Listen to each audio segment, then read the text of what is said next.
prophète Paul, qui annonce les choses qui devaient venir. C'est pour vous dire que l'évangile que Caleb a prêché, Paul n'a pas prêché le même évangile. Quand il parle du nom nouveau, il veut dire Branham. Personne ne raisonnera pour dire, il veut dire Moïse. Non. Tout le monde va dire, il veut dire Branham. C'est parce qu'il y a une petite voix qui leur chuchote. Chers internautes, mes précieux frères et mes précieuses sœurs, ça fait beaucoup de temps. On a eu des contretemps, des difficultés d'une manière ou d'une autre à vous atteindre, surtout par la voie de vidéo. Mais aujourd'hui, nous sommes à vous. Comme nous venons de le déclarer, nous avons un sujet question. De quel fils et de quelle femme l'on parle dans l'Apocalypse chapitre 12, le verset 1er jusqu'au verset 6e. C'est ça le sujet que nous abordons aujourd'hui. Sûrement, ça fera suite à l'enseignement que nous avons eu avec vous sur les deux naissances, ou la deuxième naissance, ou la naissance virginale de William Marion Branham. Ça fera suite. Je me sois permis de lire d'abord Apocalypse chapitre 12. Un grand signe parut dans le ciel. Une femme enveloppée du soleil, la lune sous ses pieds et une couronne de 12 étoiles sur sa tête. Elle était enceinte. Elle criait, étant en travail dans les douleurs de l'enfantement. Un autre signe parut encore dans le ciel, et voici c'était un grand dragon rouge feu, ayant sur tête 10 cornes, et sur ses têtes 7 diadèmes. Sa queue entraînait les tiers des étoiles du ciel, et les jetait sur la terre. Les dragons s'étant devant la femme qui allait enfanter, afin de dévorer son enfant lorsqu'elle aurait enfanté. Elle enfanta un fils qui doit paître toutes les nations avec une verge de fer.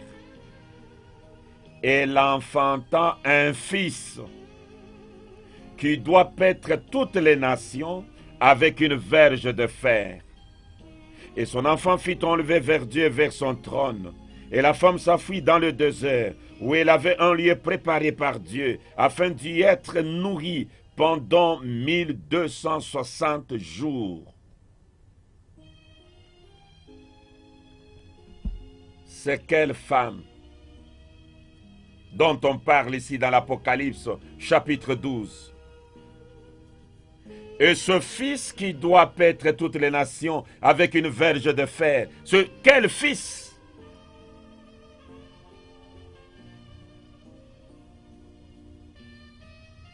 C'est quelle femme? Missionnaire africain, comment tu poses une telle question? Tu ne sais pas que c'est Marie?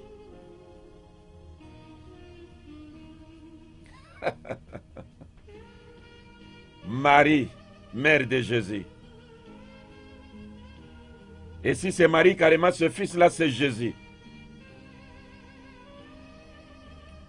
Qui doit paître toutes les nations avec une verge de fer.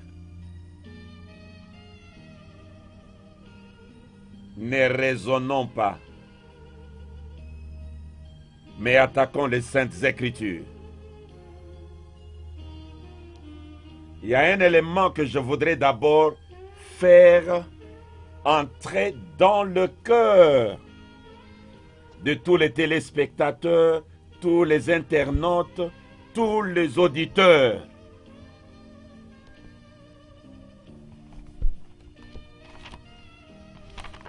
Je suis dans la révélation numéro 1.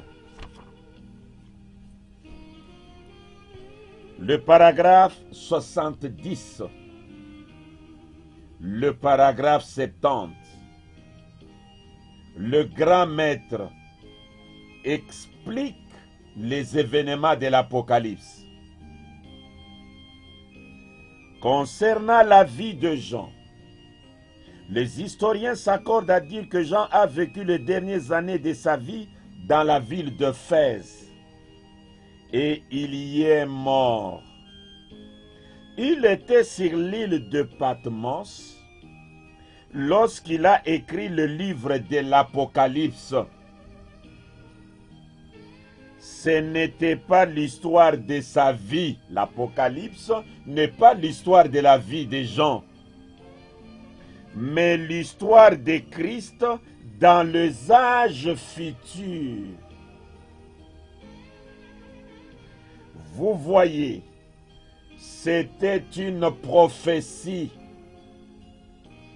Il ne s'agit pas de la vie de Jean, ni de la vie de Christ, mais d'une prophétie concernant un âge à venir. Ce n'était pas une prophétie donnée par lui, mais la glorification solennelle du Seigneur. Ce n'était pas la révélation de Saint Jean le divin, mais la révélation de Christ le Seigneur. L'Apocalypse n'est pas une histoire passée. L'Apocalypse n'est pas la biographie de Jean, n'est même pas la biographie de Jésus. Mais le missionnaire, est-ce que vous oubliez que dans l'Apocalypse, on parle là-bas de Jésus, les témoignages de Jésus et consorts? Écoutez les prophètes.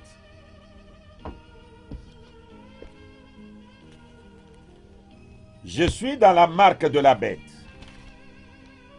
Prêché le 13 mars 1954 soir. La bouche autorisée déclare ceci. Le paragraphe 47. Souvenez-vous, toute l'Apocalypse est une vision. L'Apocalypse est une vision. Et c'est un symbole.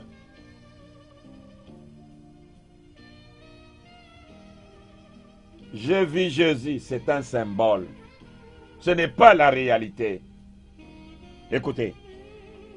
L'Apocalypse est une vision et c'est un symbole. Tout cela signifie quelque chose. Alors il vous faut regarder de près. Lisez les prophètes. Voyez ce que signifient les symboles.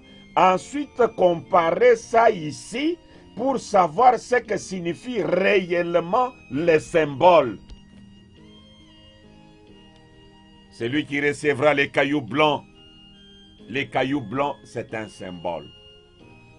Je ferai de lui une colonne dans le temple de mon Dieu. C'est un symbole. Une femme paraît dans le ciel, c'est un symbole. Il donna naissance à un fils qui doit paître toutes les nations avec une verge de fer, c'est un symbole. Vous devez connaître l'interprétation, la signification de ces symboles.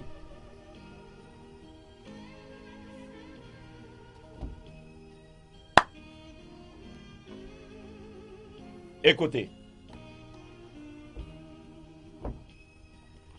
Ceci va nous aider maintenant à bien évoluer.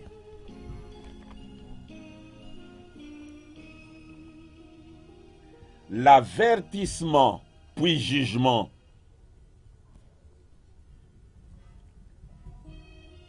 Le paragraphe 99, le paragraphe 99. Jean vit le livre de l'Apocalypse. Jean vit le livre de l'Apocalypse. Mais ce qu'il vit n'arriva pas de son temps.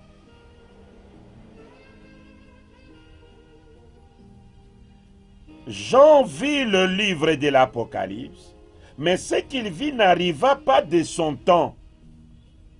mais nous le voyons maintenant se réaliser exactement. Nous le voyons maintenant se réaliser exactement. Donc, les événements que Jean avait vus dans l'Apocalypse se réalisent maintenant pendant que William Marion Branham est en train de marcher sur la terre. Cela ne s'est pas réalisé du temps de Jean, c'est-à-dire disqualifier Marie, disqualifier Jésus.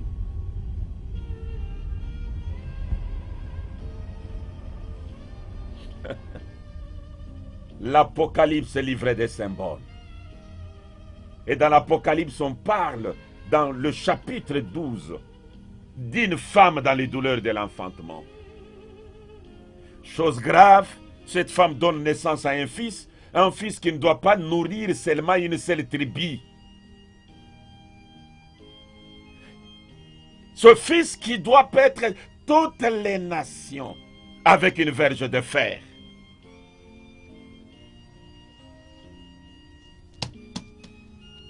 Il y a une écriture qui me vient à l'esprit.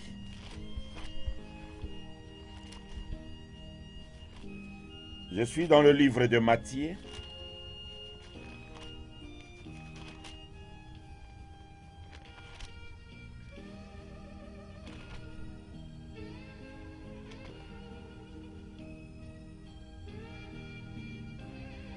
Dans le livre de Matthieu, il y a une déclaration que je vais relire là-bas.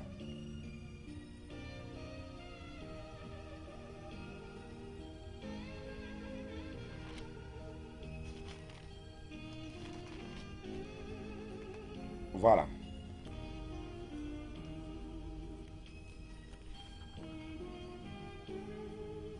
Matthieu chapitre 15. Jésus étant parti de là, se retira dans le territoire de Tyr et de Sidon. Et voici une femme cananéenne qui venait de ces contrées, lui cria: ayez pitié de moi, Seigneur, fils de David. Ma fille est cruellement tourmentée par les démons. Il ne lui répondit un mot, il ne lui répondit pas un mot. Et ses disciples s'approchèrent et lui dirent avec instance: renvoie-la, car elle crie derrière nous.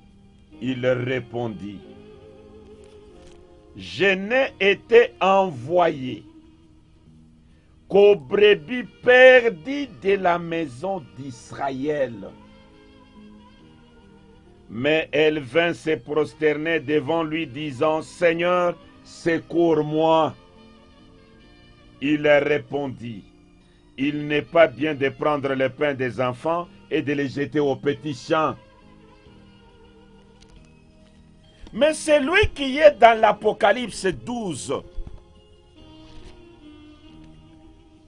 ce fils de l'Apocalypse 12, verset 5, elle enfanta un fils qui doit paître toutes les nations avec une verge de fer. Il répondit: il n'est pas bien de prendre le pain des enfants et les jeter aux petits champs. Si je remonte au verset 24, il répondit: je n'ai été envoyé qu'aux brebis perdues de la maison d'Israël.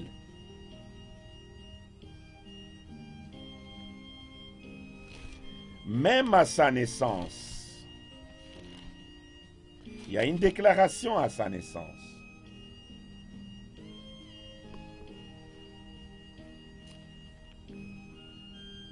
Hérode rassemble les gens, les anciens d'Israël, pour se renseigner concernant la naissance de Jésus. Je suis au verset 4, chapitre 2. Je vais aller jusqu'au verset 6.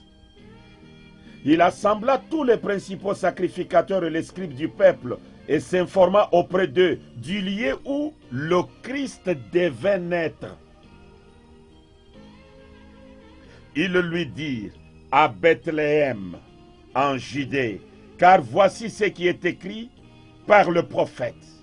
Et toi, Bethléem, terre de Juda, tu ne certes pas le moindre entre les principales villes de Juda, car de toi sortira un chef qui paîtra Israël, mon peuple. De Bethléem sortira un chef qui paîtra Israël, mon peuple. Mais dans l'Apocalypse 12, il est dit, verset 5, elle enfantant un fils qui doit paître toutes les nations avec une verge de fer.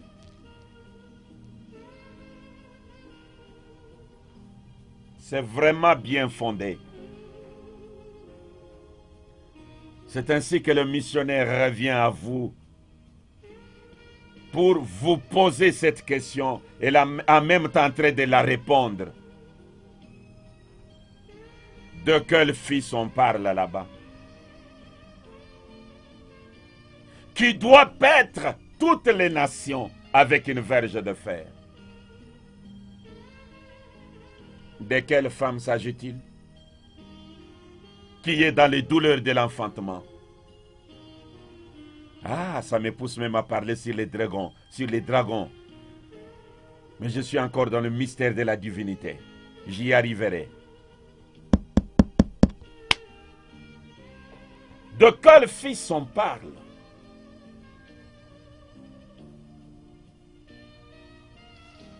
Écoutez les prophètes, avant que je ne commence à décortiquer. Je suis dans Shalom du 12 janvier 1964. Les paragraphes 68. Alors l'autre jour, nous avons eu dans les événements de l'histoire de l'Église. Maintenant, dans la Bible, la lune représente l'Église et le soleil représente Christ. Car nous trouvons que dans l'Apocalypse, le 12e chapitre, la femme qui était l'Église avait été trouvée avec la lune sous ce pied.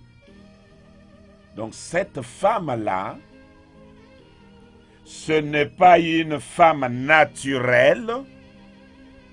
Cette femme-là, c'est une Église.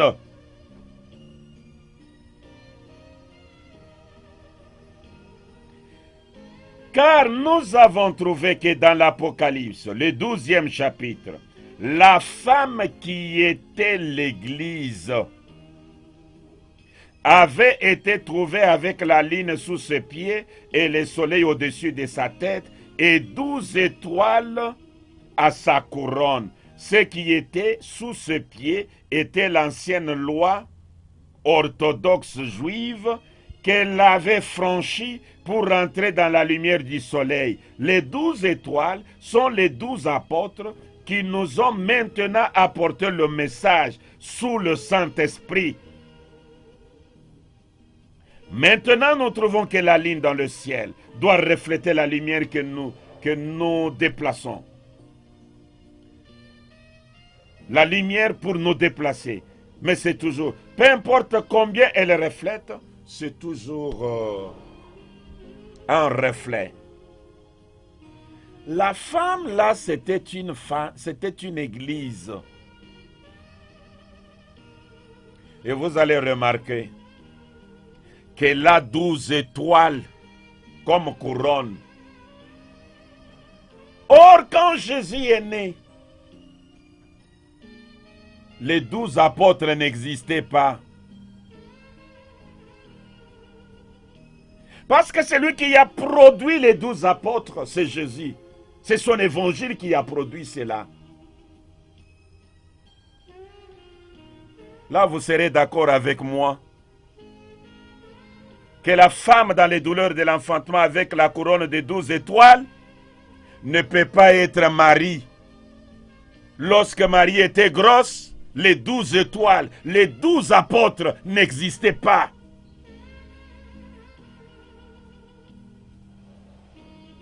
Et Bill Branham nous dit, Cette femme dans les douleurs de l'enfantement, c'est une église. Comme la ligne était sous ce pied, Bill nous dit, elle avait franchi, elle avait déjà dépassé la dispensation de la loi. Et elle était dans la lumière de la dispensation de la grâce qui est le soleil. Ça ne doit pas être Marie. Et si ce n'est pas Marie, pouvez-vous m'aider à disqualifier Jésus dans l'Apocalypse chapitre 12?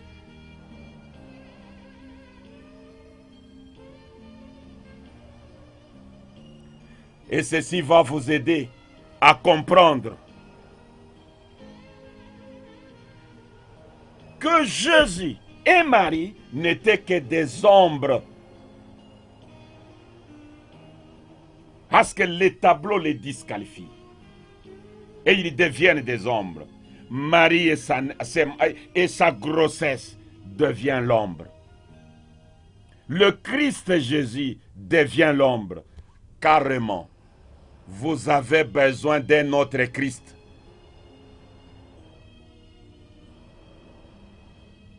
Oui. C'est comme à l'école de dimanche. Vous avez besoin d'un autre Christ. Je vais lire le prophète.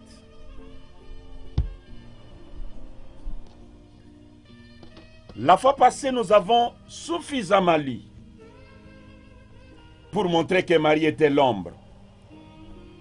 Aujourd'hui, je vais juste ajouter des écritures ou le répéter, peut-être je les avais lues, et confirmer que Marie était l'ombre. Nous les disqualifions complètement. Et puis je prends les écritures qui montrent encore que le Christ, qui doit paître toutes les nations avec une verge de fer, n'est pas Jésus. Et nous allons les pointer du doigt. Et le tableau sera clair. Je suis d'abord dans le message que le prophète Branham a intitulé « La sémence ne rite pas avec la balle ». Prêché le 18 février 1965. Le 18 février 1965, la sémence n'hérite pas avec la balle.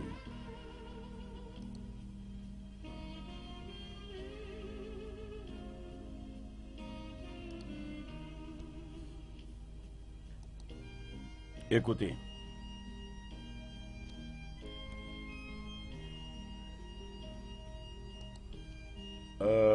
Je lis les paragraphes 109 et 110. Nous voyons ici maintenant la vraie révélation du vrai type. Il y eut 3 femmes porteuses de la sémence naturelle jusqu'à ce qu'elles mûrissent en Jésus. Nous voyons ici maintenant la vraie révélation du vrai type. Il y eut 3 femmes porteuses de la sémence naturelle jusqu'à ce qu'elles mûrissent en Jésus. Pourquoi Ismaël ne put l'être? Parce qu'il naquit, comme nous dirions aujourd'hui, hors du lit conjugal. Parce qu'il était le fils d'une femme esclave. Puis vint quelqu'un ressemblant un peu plus à Jésus, ce fut Isaac. Mais ce n'était pas encore cela, parce qu'il naquit par le sexe entre Sarah et Abraham. Mais en continuant, vint Marie, qui par la naissance virginale, produisit Jésus-Christ, c'est vrai, Dieu la parole faite chair. Maintenant, regardez. Il y eut 3 femmes. Il y eut 3 femmes en type ici, c'est-à-dire Agar, Sarah et Marie. Il y eut 3 femmes en type ici, des églises.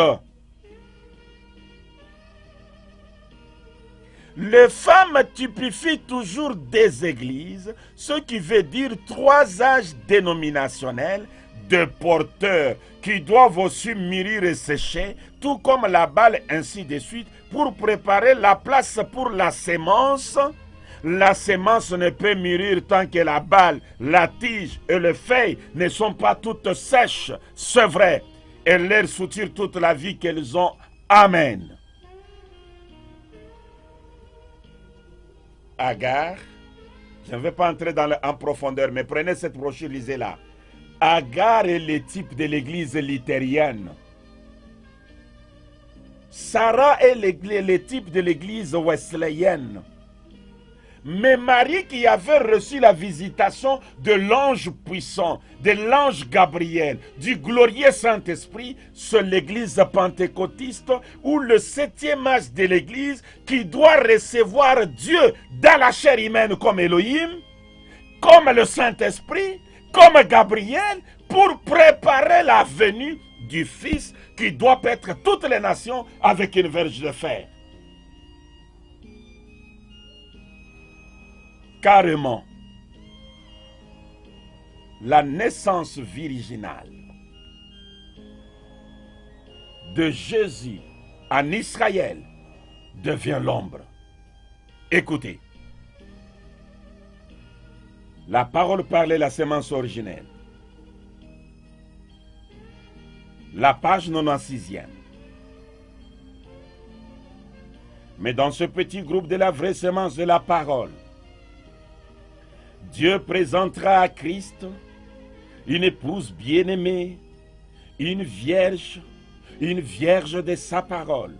Et par l'intermédiaire de ce groupe, par les moyens de ce groupe, s'accomplira tout ce qui a été promis. Car sa parole est dans cette vierge qui ne connaît ni dogme, ni credo fabriqué par l'homme.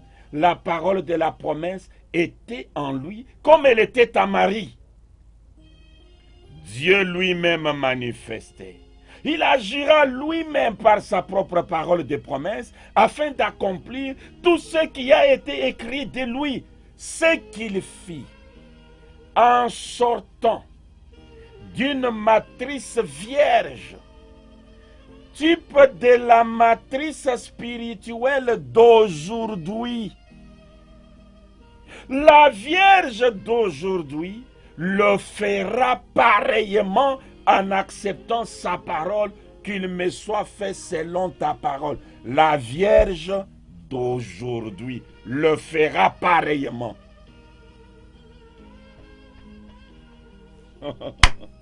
La Vierge d'aujourd'hui le fera pareillement. Soyons précis. Écoutez les prophètes. Je vais ajouter une déclaration. Voilà, je suis là. La Vierge d'aujourd'hui les fera.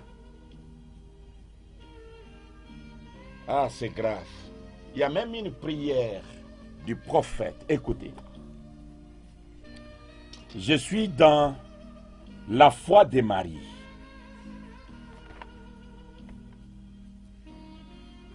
Le paragraphe 38. Une autre chose. Marie témoignait de quelque chose qui n'était jamais arrivé avant.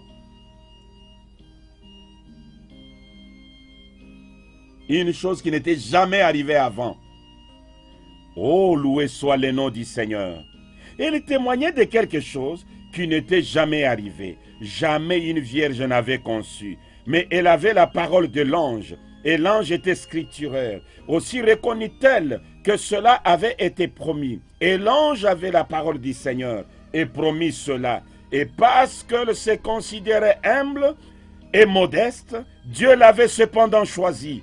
Aussi en fit-il juste heureuse.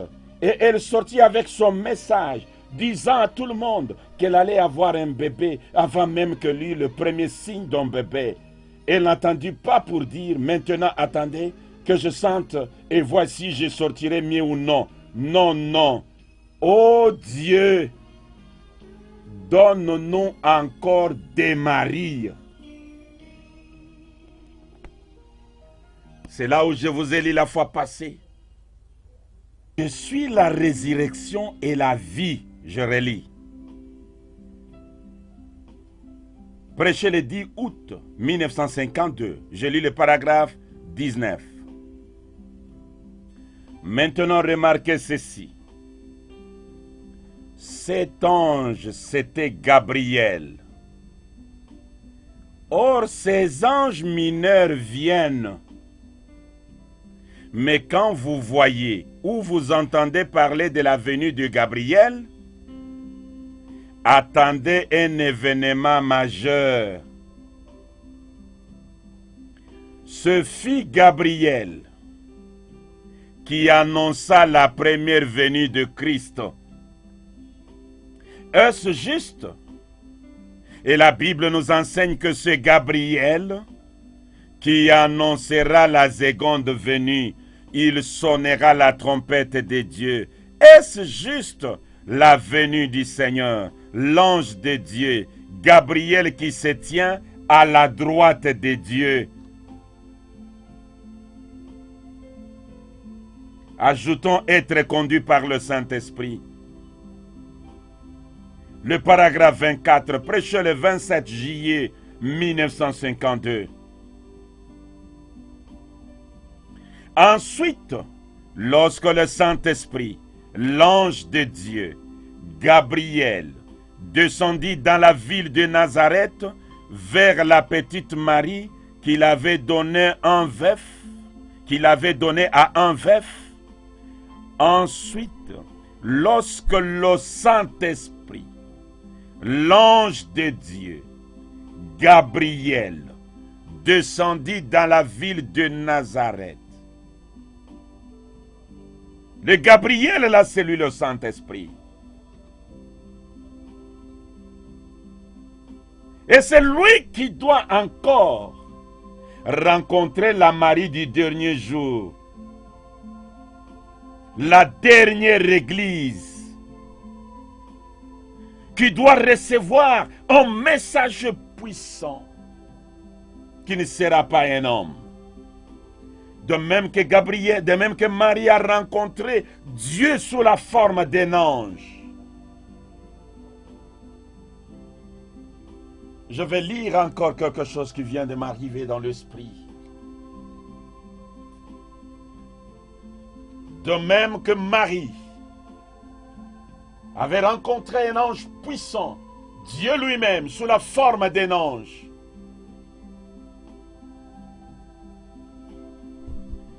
Écoutez les prophètes. Je suis dans l'enlèvement.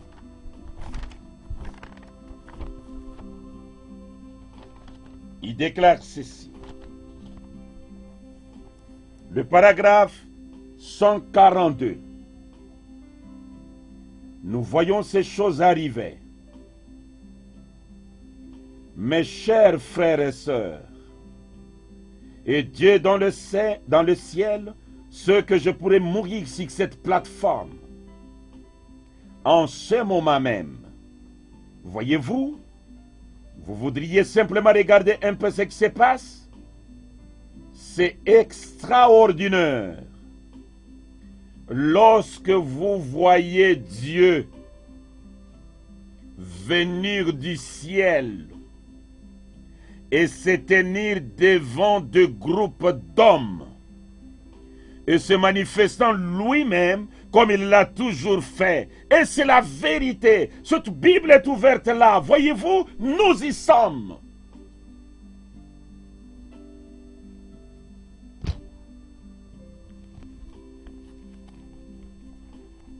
Le Sibit,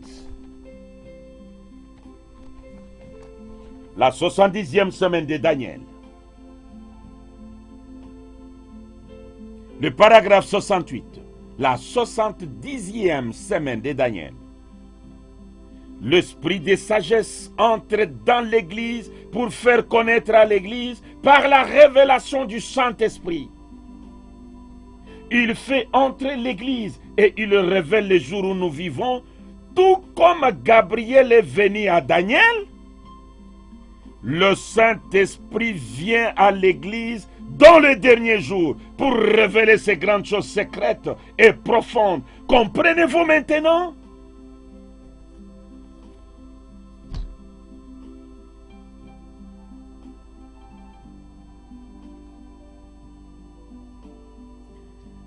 Je suis dans le message qu'il a intitulé « Crois-tu cela ?» Le 6 mai 1951, le paragraphe 34. Mais quand vous entendez dire que Gabriel est venu sur la terre, alors quelque chose est sur le point d'arriver. Gabriel annonce la première venue de Christ, il annoncera la seconde venue de Jésus. Gabriel, le grand archange qui se tient dans la présence de sa majesté.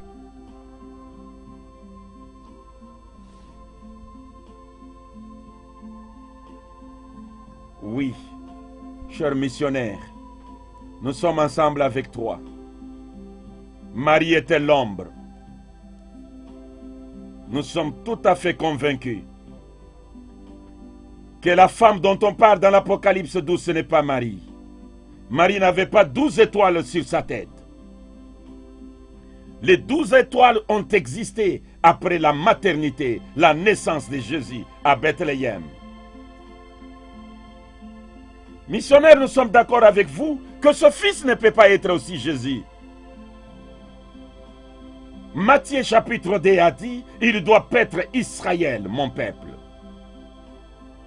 Matthieu chapitre 15, il a dit, je n'ai été envoyé qu'aux brebis perdues de la maison d'Israël. Mais qui est ce Christ?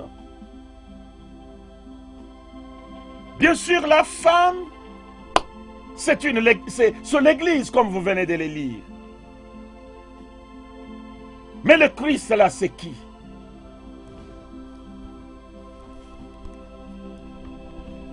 Écoutez, je suis dans Pourquoi la petite Bethléem. Le paragraphe 135. Ô Seigneur Dieu, ce petit message entrecoupé, apporté à partir des Écritures, présentant les différents symboles que tu y as placés, peut-être sont-ils cachés aux yeux des sages et des intelligents pour être révélés aux enfants, lesquels sont disposés à apprendre. Cela montrait la petite Bethléem, la moindre de toutes. Comment le prophète a-t-il dit cela? N'est-tu pas la moindre entre les principales villes? Mais Dieu a trouvé bon de faire sortir de ces petits endroits insignifiants le chef d'Israël à Bethléem, un petit endroit insignifiant. Dieu a trouvé bon de faire sortir le chef d'Israël. Seigneur Dieu, d'un petit groupe de gens qui sont lavés par les cordons de fil cramoisi du sang du Seigneur Jésus, tu feras sortir à travers ces groupes, Seigneur, quelque part dans ce monde, Christ de nouveau, qui pétera toutes les nations avec une verge de fer. Christ de nouveau, qui pétera toutes les nations avec une verge de fer. Christ de nouveau, tu as fait sortir de Bethléem le chef d'Israël. Tu feras sortir quelque part à travers le monde, dans ce groupe qui sont lavés par les fils cramoisis du sang du Seigneur Jésus, quelque part dans ce monde, tu feras sortir Christ de nouveau. Lui pétera toutes les nations avec une verge de fer. Christ de nouveau. Christ de nouveau, qui pètera toutes les nations avec une verge de fer. Ah, le temps commence à me faire défaut alors que je suis arrivé maintenant. Christ de nouveau,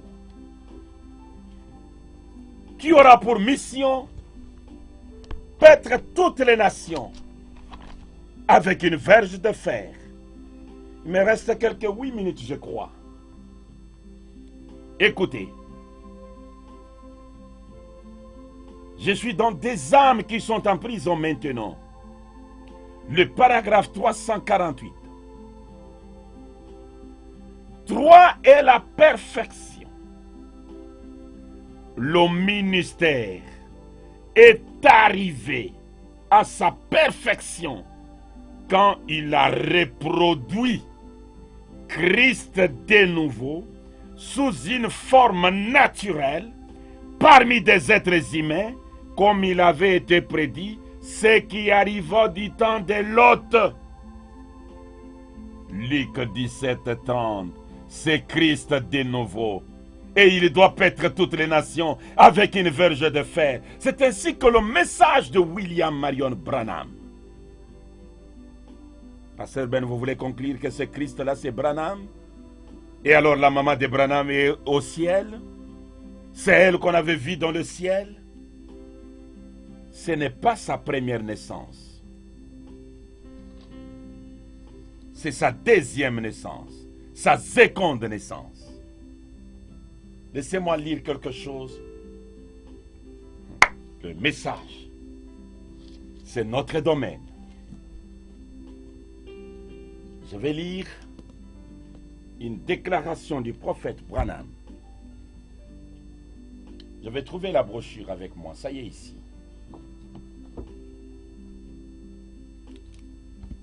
Je lis d'abord dans Voir Dieu. Le paragraphe 19. J'ai dit, eh bien, je suis un Irlandais de par ma naissance. Ma première naissance. Un juif de par ma seconde naissance. Et j'ai tout de même dit, alors vous savez, mélangez ces deux-là. Je dis, il m'est difficile de dire ce que vous auriez. Je dis en réalité, je suis simplement radical. C'est juste ma nature d'être comme cela. J'agis simplement avec toute intégrité. La première naissance irlandaise. La deuxième un juif. Et s'il est juif, il doit descendre du ciel, comme les lions de la tribu de Juda. Et c'est alors qu'il va paître toutes les nations avec une veste de fer, parce qu'en descendant comme les lions de la tribu de Juda, il vient pour les Juifs et pour les nations. Je lis juste ces deux citations, je vais m'arrêter par là. On pourra avoir encore une troisième partie, je pense. Je suis dans la plus grande bataille jamais livrée. Écoutez, paragraphe 46. J'ai dit, quelque part là-dedans, on m'a montré une fois dans un observatoire, les zodiaques. Ça commence par la Vierge. Et ça passe par l'âge du cancer. Ainsi de suite, jusqu'au dernier qui était le lion, le signe du lion. La première venue de Christ par la Vierge, la seconde venue par les lions de la tribu de Juda. Et je dis, j'essaie du mieux que je puis de voir les zodiaques. Et je n'arrive pas à les voir. Et pourtant, il est là. Ceux qui ont reçu une formation, ils savent qu'il est là. Job l'a vu. Autrefois, des hommes l'observaient. À une époque, c'était une Bible. Mais dans toute cette énorme masse de millions et de milliards d'années-lumière, Dieu est assis au milieu de tout cela. Il regarde d'en haut. Paul est là. Paul, c'est l'un des 12 étoiles. Paul est là. Ma mère est là. Quelque part, elle regarde d'en haut. Ma mère, la mère de Branham, dans les zodiaques. Paul, l'un des 12 étoiles, qui constitue la couronne de cette femme, là dans les zodiaques. Oh, l'évangile du 3e exode, ça chasse toute l'ignorance. Nous allons continuer pour montrer que maintenant qu'il est né dans les zodiaques, il descend comme les lions. Et quand il descend comme les lions de la tribu de Juda, il vient avec l'évangile qui va à la fois chez les Juifs et chez les nations. Il doit paître toutes les nations avec une verge de fer. Pour aujourd'hui, que les Très-Hauts vous bénissent.